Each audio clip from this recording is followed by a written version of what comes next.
Hi, this is Sue from the Mt.Canary Company.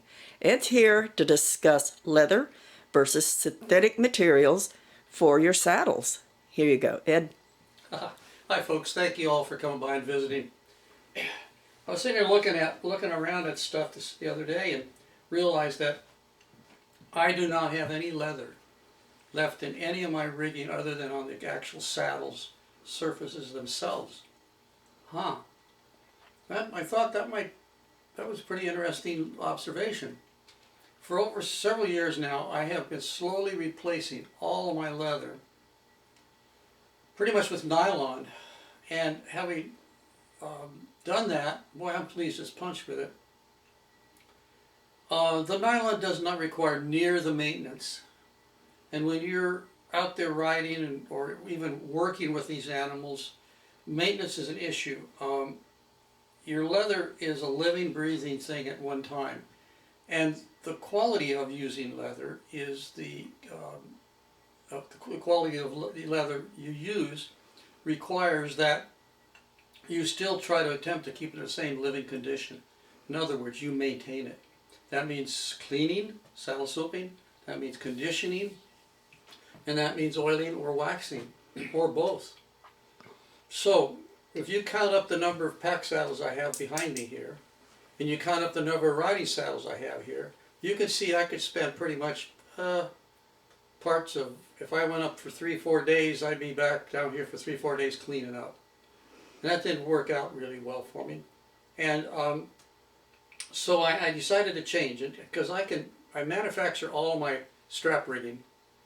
In other words, my breeches, my breast collars at times I've made. I pretty much make everything because it's so darn expensive for the number of saddles I'm using. So one of the things about nylon is that it's extremely strong. And I can hear the teeth gnashing back there right now because somebody's thinking, well, that's going to sore up my animal. You know, folks, I'm reluctant to say how many hours, hundreds and hundreds and hundreds of hours I have using nylon rigging, and have yet, because of the nylon rigging, ever sored an animal. And it's very easy to work with. It's cheaper to work with by a long shot. If you look at the price of a hide right now compared to a roll of like 1-inch nylon, and there's no stripping you have to do to make strapping, none of that. But a good example of that is, and you can look at it on your riding saddles, just about most of you can, and that's go take a look at your latigos.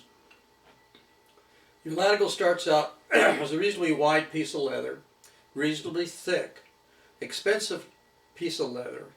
It's tanned and treated a special way, and it's different. It's different to cob.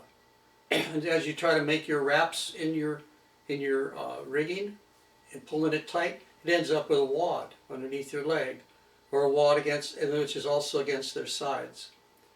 So that, after a while, I thought, you know, there's a better mousetrap. And the other thing was, about the time my leather latigo got good, it was time to replace it, because once it got conditioned and good, it started stretching and getting thinner and thinner and softer and more pliable and thinner and thinner and thinner. I took a hard look at it one day and said, you know, I don't trust this anymore. So that's when I went to nylon. I simply make all my saddles, my riding saddles, my pack saddles, all have a nylon latigo. This is 1.5-inch nylon latigo. Its breaking strength is in and around 6,000 pounds. So we're not gonna break the animal in half.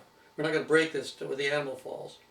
Now how I do it is I go through, and the first thing you do is you take maybe a string or a cloth type of measuring tape, and go around your rigging where you want to do this.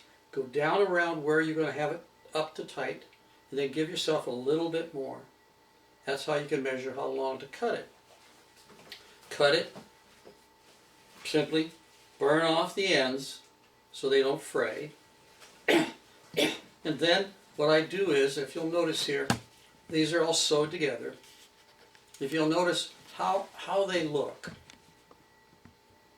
kind of strange, don't they? Well, if you just took the latigo and wrapped it around the ring as such, and you went to go back through itself, you'd end up with a heck of a lump. But if you go down here, and you take the latigo, and once you've got it measured, you turn it, once you've got it measured, you turn it back on itself, holding it in place. In other words, you've taken a half turn in it.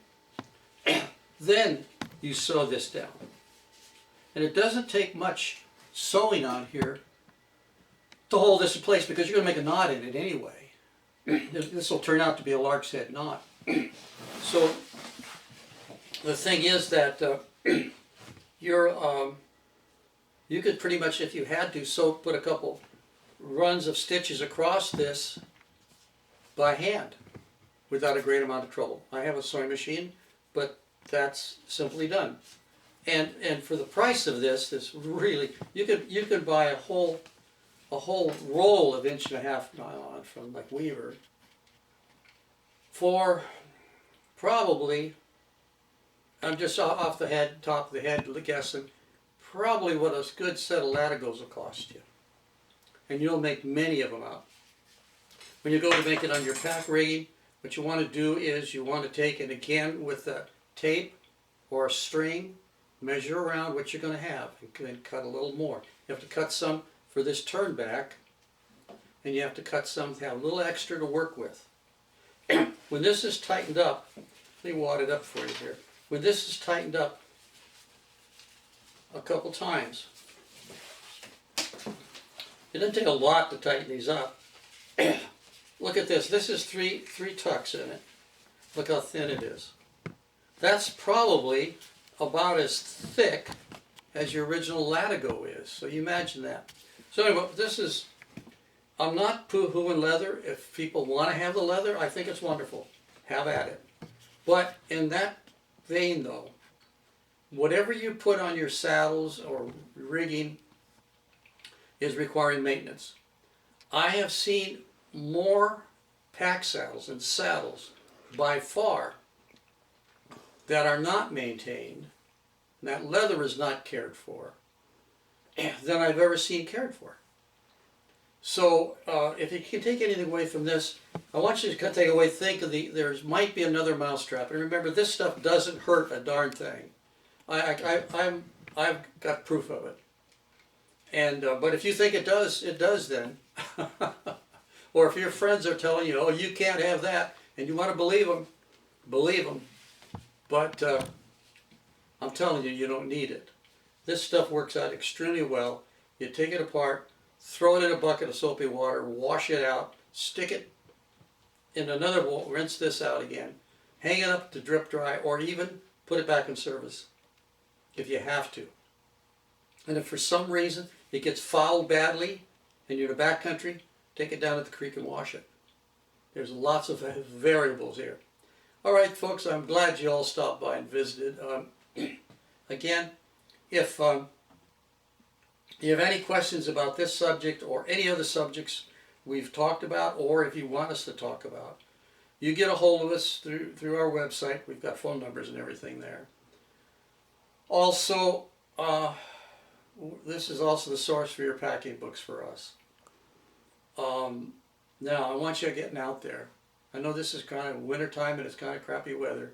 I still want you to get out there. If you can't get out there, think about getting out there, planning it.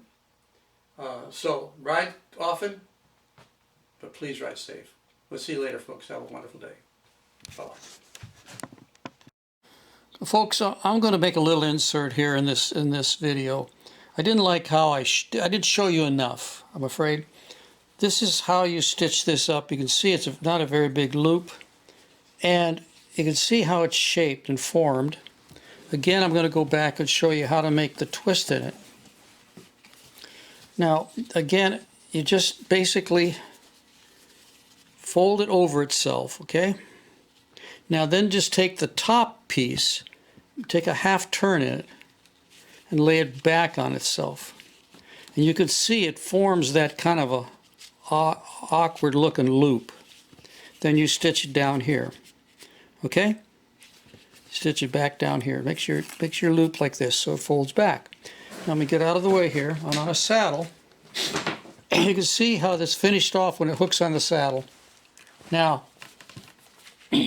all I did was run that loop over my saddle girth spring, pull it tight, put it into the loop and pull it tight, and there we are.